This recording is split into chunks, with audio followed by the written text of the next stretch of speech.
हाय दोस्तों, मैं हूँ प्रगति और स्वागत करती हूँ आप सबका मेरे इस यूट्यूब चैनल पे जिसका नाम है खुशी मोटिवेशन। आज जानते हैं ओला कैब की सफलता की कहानी। ओला कैब को कौन नहीं जानता, आज ये किसी चीज़ की परिचित नहीं है। वो कहते हैं ना दोस्तों, दुनिया में हर चीज़ ठोकर लगने से टूट जाती है, लेकिन कामयाबी ही ऐसी चीज़ है जो ठोकर खाने से मिलती है। ऐसी ही कहानी ओला कैब की है, क्योंकि इसके फाउंडर भाविश अग्रवाल के साथ एक हादसा हुआ था जहां से उन्हें ओला कैब का आइडिया आया। तो जानते हैं ओला कैब की कहानी। इससे पहले दोस्तों, अगर आपने मेरे चैनल को अभी तक सब्सक्राइब नहीं किया तो प्लीज जल्दी से सब्सक्राइब कर लीजिएगा। आपका एक एक सब्सक्राइब मेरे लिए बहुत मायने रखता है और मेरे वीडियोज हमेशा हर उम्र के लोगों के लिए होते हैं। मेरा मानना यह है कि इंसान को अगर सक्सेस होना है तो उसे किसी भी उम्र की मोहताज नहीं होना चाहिए, चाहे उम्र छोटी हो बड़ी हो, किसी भी उम्र में वो सक्सेस हो सकता है। और मैं हमेशा ऐसी ही कहानियाँ लाती हूँ जिससे कि आपको सीख मिल सके, नए नए आइडियाज़ मिल सके और आप उनसे प्रेरणा लेकर अपने जीवन में सफल हो सके। ऑल द बेस्ट सभी लोगों के लिए। अब जानते हैं ओला की कहानी। ओला एक ऐसी संस्था है जिसके बारे में लगभग सभी लोग जानते हैं और इससे कोई परिचित की ज़रूरत ही नहीं है। इस समय कंपनी ने कई लोगों की समस्याओं का समाधान किया है।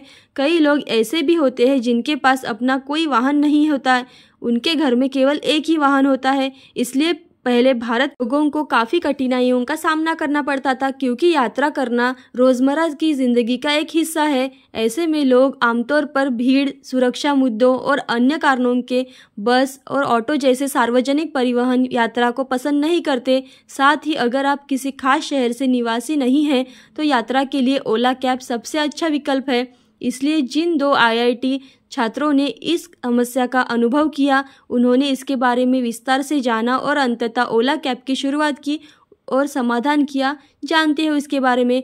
ओला कैब भारत में पेश की गई पहली कैब है जिसके संतोषजनक कैब सेवाओं का एक चमत्कार अनुभव दिया गया है।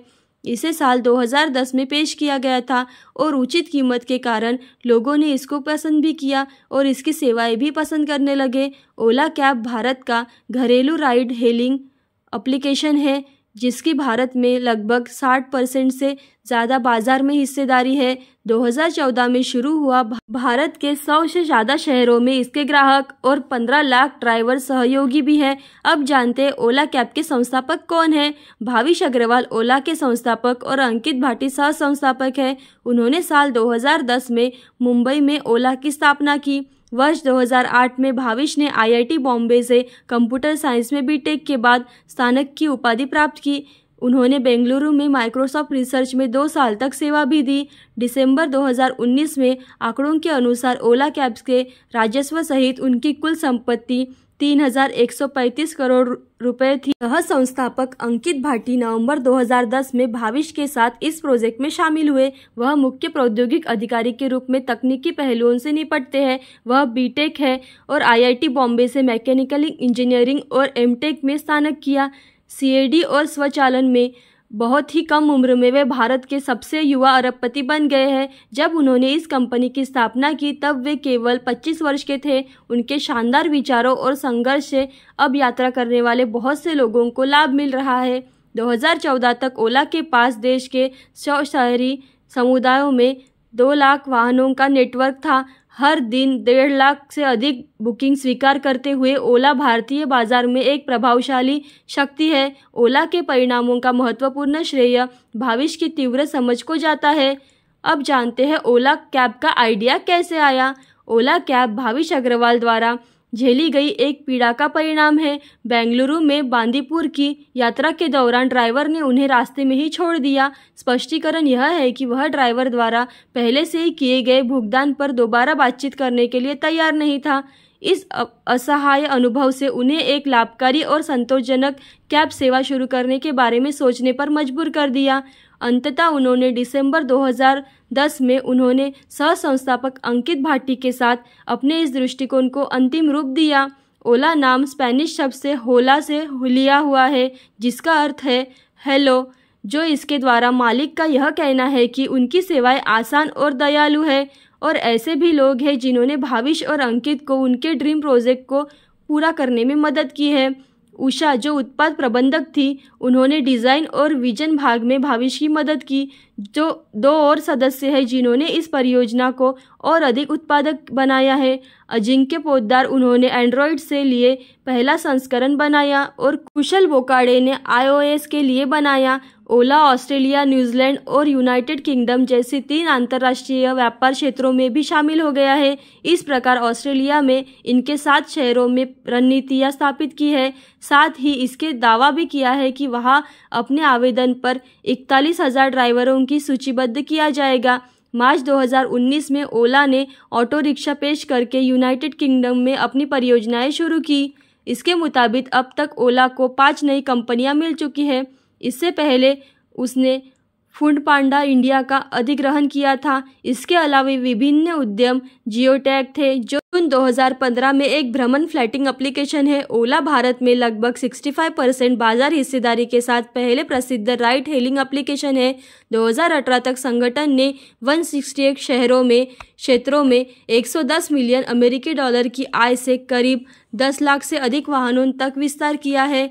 अब जानते हैं ओला कार और उसके ऐप के लोगों के बारे में। जैसा कि हम जानते हैं कि ओला एक भारतीय कंपनी है, लेकिन कुछ चीनी निवेशकों द्वारा प्रायोजित किया गया था। उदाहरण के लिए Tencent capital, eternal yield international limited, चीन यूरेशियन इकोनॉमिक कोऑपरेशन फंड, जिसमें लगभग $500 मिलियन की भागीदारी है। अब जानते हैं स्टार्टअप चुनौतियां क्या है। जैसे कि हम जानते हैं कि हर सफल ब्रांड या यहाँ तक कि किसी भी सफल व्यक्ति के पीछे एक चुनौती होती है जिसका उन्हें शुरुआत में सामना करना पड़ता है। इसलिए इस मामले में भी वैसा ही हुआ। सबसे पहले रचनाकारों भाविश अग्रवाल और अंकित भाटिया को अनगिनत बाधाओं का सामना करना पड़ा। उन्हें लंबे समय तक संघर्ष करना पड़ा, यहाँ तक कि कभी कभी ओला के सह संस्थापक अंकित को लगातार 48 घंटों तक कोड करना पड़ा था।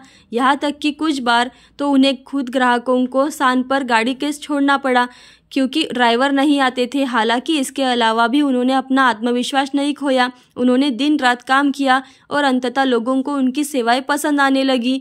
फिर भी साल 2012 में उन्हें एक ऐसी चुनौती का सामना करना पड़ा जो किसी भी क्रिएटर्स के लिए किसी बुरे सपने से कम नहीं होता। उन्हें वेबसाइट में गड़बड़ी की समस्या का सामना करना पड़ा। उस वक्त अंकित बेंगलुरु में थे और भाविश मुंबई में थे। अंकित के पास कोई विकल्प नहीं बचा था, लेकिन उन्होंने पूरी रात भाविश को कॉल पर मार्गदर्शन किया जो मुंबई में आउटेज पे निपट रहे थे। हालांकि अपनी सफलता और परिश्रम से वे परिस्थितियों को पूरी तरह से बाहर निकल आए। उसके बाद उन्होंने अपना कार्यस्थल मुंबई से बेंगलुरु में स्थानांतरित करने का निर्णय कर लिया। उसी साल उन्होंने अपना मोबाइल एप्लीकेशन भी लॉन्च किया। अब जानते हैं ओला के प्रतिस्पर्धी कौन है। ओला का सीधा मुकाबला उबर से है और बाइक के मामले में अब रैपिडो ओला से कड़ी टक्कर दे रहा है। भारत में Meru cabs company private limited और जैसे अन्य प्रतिस्पर्धी भी है लिमिटेड, जो Meru cabs Carzonrent India private limited का मालिक है। एलटीडी जो कारजोन रेंट और जूम कार्स इंडिया प्राइवेट को नियंत्रित करती है। लिमिटेड जो जूम कार अधिग्रहण करता है। 2016 में ओला का टैक्सी फॉर शो के एक उच्च प्रतियोगिता का सामना करना पड़ा, जो एक स्वदेशी कैब एग्रीगेटर स्टार्टअप भी था। ओला ने टैक्सी फॉर शोर प्राप्त किया और अपनी ताकत से आगे बढ़ गया। हाल ही में पूरे वर्ष में ओला अपनी सेवाओं का दायरा बढ़ा रहा है। इसने वित्तीय योजना से लेकर फिजूल खर्ची, सदस्यता, सौदेबाजी और वाहन के मनोरंजन तक सवारी के विभिन्न विकल्पों को पेशकश शुरू किया है। वे न केवल टैक्सी सेवा प्रदान करते हैं, बल्कि इसके अलावा वे मामूली कीमत पर मोटरसाइकिल और ऑटो रिक्शा भी प्रदान करते हैं। वे कैब शेयरिंग की सुविधा भी देते हैं। ओला के सीईओ भाविश अग्रवाल ने खुलासा किया है कि संगठन आने वाले 2 वर्षों में आईपीओ शुरू करने की योजना बना रहे हैं। तो जानते हैं इस कहानी से हमें क्या सीख मिलती है। हम यह सीख सकते हैं कि भाविश अग्रवाल और अंकित भाटी ने इस ओला कैब प्रोजेक्ट को शुरू करने के कई लोगों की मदद की। ओला ऐप को चलाना बहुत ही आसान है। बस एक टच से ड्राइवर बहुत ही कम समय में आपकी लोकेशन पर पहुंच जाएगा। ओला में सफ़र करते समय पार्किंग एरिया या किसी भी चीज़ की कोई चिंता करने की ज़रूरत ही नहीं पड़ती। ओला किफ़ायती है और जो लोग ऑटो में या बस में यात्रा नहीं करना चाहते तो उनकी इच्छा भी कार चलाने की पेशकश से पूरी हो जाती है। यहाँ तक कि वे अपनी सुविधाओं का विस्तार भी कर रहे हैं। वे अब बाइक सुविधा प्रदान कर रहे हैं। उन लोगों के लिए बेहद फायदेमंद होगा जो कि अकेले या जल्दी यात्रा करना चाहते हैं, यातायात से बचना चाहते हैं। इस प्रकार ओला की सफलता कहानी से हमें महसूस करती है और ओला जैसे दिन पर दिन सबके लिए एक महत्वपूर्ण हिस्सा बन गया है। ऐसी अच्छी कहानियाँ और मोटिवेशनल वीडियोस देखने के लिए खुशी मोटिवेशन को लाइक शेयर सब्सक्राइब ज़रूर करें। Thank you so much.